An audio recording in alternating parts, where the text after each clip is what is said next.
তোমার লাইফে হয়তো এই বাইক থাকবে আর নাহলে আমি থাকবো। কে থাকবে বলো? বাইক। বাইকের মধ্যে কি আছে যা আমার মধ্যে নাই? তেল।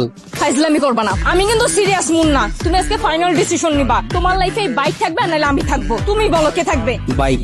এত যে বাইক বাইক করতেছো, কি পাইছে বাইকের মধ্যে? হ্যাঁ, যা আমার মধ্যে নাই? ব্রেক। ব্রেক মানে? আমার এই বাইকের ভিতরে একটা ব্রেক আছে, ব্রেকটা যখন চাপ দেই ও থাইমা যায়, কিন্তু তোমার ভিতর কোনো ব্রেক নাই। তোমার থামতে বললে তুমি থামো না। তোমার সাথে রিলেশনে আসার পর থেকে বলতে পারবা কোনো কিছুতে তোমার আমি থামাইতে পারছি? আমার কোনো কথা এখন পর্যন্ত তুমি শুনছো বা আমার কোনো কথার দাম দিছো বলতে পারবা? কিন্তু ও শুনছে, ওর মধ্যে একটা ব্রেক আছে। ওরে যখন আমি চাপ দেই, ওরে যখন আমি থামতে বলি, ও থাইমা যায়, কিন্তু তুমি থামো না। তোমার আমি থামাইতে পারি না। তোমারে যখন কোনো কিছুতে না করি, তুমি আমারে উল্টা প্রশ্ন করো, এইটা কেন করব, ওইটা কেন করব। এই, ও কি কথা বলতে পারবে যে ও তোমাকে প্রশ্ন করবে? এইটাই তো আমার সুবিধা।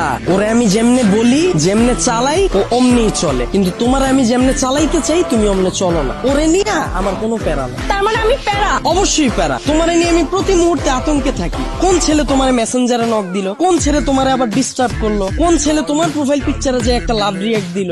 আমি যখন তোমারে বলি বাসা থেকে যখন বের হবা বোরকা পইরা বের হয়ে, তখন তুমি আমারে কি বলো? আমার গরম লাগে। যখন আমি বলি ফেসবুকে কোনো পোস্ট কইরো না, তোমার কোনো ছবি ছাইরো না, তুমি বলো তুমি আমার স্বাধীনতা নষ্ট করতেছো। তোমার যখন আমি বলি জান তোমার ফেসবুকের পাসওয়ার্ডটা আমারে দাও, তখন তুমি কি বলো? তুমি আমার সন্দেহ করতেছো। কিন্তু দেখো ওর বিষয়টা, ওরে নিয়ে আমার কোনো প্যারা নাই। এই যে একটা জিপিএস ট্র্যাকার লাগাই নিছি, প্রতি মুহূর্তে আমি নিশ্চিন্তে থাকি। ওরে রাইখা যদি আমি কোথাও যাই, কেউ যদি এসে ওরে ধরে, ও চিল্লায় উঠে আমারে কল দেয়, ডেমো দেখবা, দাও হাত দাও।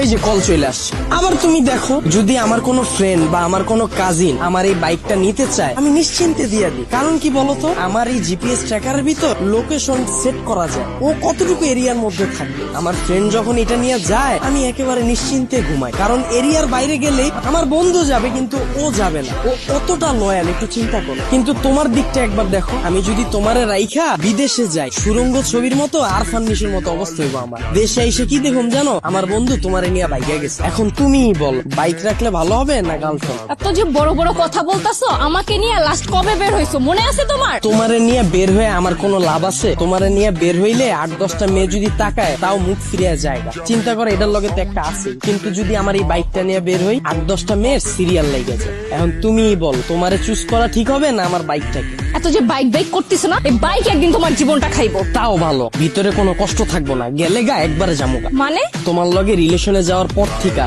আমার ক্যারিয়ারে সময় না দিয়া, তোমার পিছনে সময় দিয়া, ভার্সিটির টিউশন ফি না দিয়া, তোমার পিছনে খরচ কইরা, দিনের পর দিন তোমারে নিয়ে চিন্তা কইরা, আমার পড়াশোনা গ্যাপ দিয়া, তারপর তোমার মন ভালো করার লাইগা 2 দিন পর পর গিফট দিয়া, 2 দিন পর পর নতুন নতুন রেস্টুরেন্টে নিয়ে যায় খাওয়ায়া, কোনো পোলা তো পারে ডিস্টার্ব করলে ওই পোলার লগে মারামারি কইরা, কোনো মাইয়ার দিকে না তাকায় তোমার প্রতি লয়াল থাইকা, মন দিল দিয়া তোমারে ভালোবাসার পর হঠাৎ করে তুমি একদিন কি কইবা? জান আমার বাসা থেকে তো বিয়ে ঠিক করে ফেলছে, আমার এখন আর কিছু করার নেই। আর আমি তোমাকে কোন মুখে নিয়ে যাব বলো? তুমি তো এখন পর্যন্ত ক্যারিয়ারে কিছুই করতে পারো না, অথচ আমার এই ক্যারিয়ারটা বাসি দিলাম তোমার লেগে, তোমার পিছনে সময় দিয়ে। তারপর তুমি কি করবা জানো? আমার একটা সুন্দর বুঝ দিবা, জান তুমি আমার থেকেও অনেক সুন্দর মেয়ে পাবা, অনেক ভালো মেয়ে পাবা। এই কথা বইলা সুন্দর করে একটা হাঁটা দিবা, আর পিছন থেকে একটা ব্যাকগ্রাউন্ড মিউজিক বাজ। আর আমার অবস্থা কি হইব জানো? সারা জীবন এই ভালোবাসার কষ্ট নিয়ে সালমান খানের মতো জীবন যাপন করো, আর ওদিকে তুমি বড়লোক জামাই নিয়া ফুটফুটে সুন্দর 2টা বাচ্চা নিয়ে ওয়ার্ল্ড ট্যুর দিবা। এখন তুমি আমারে বলো, বাইক ভালো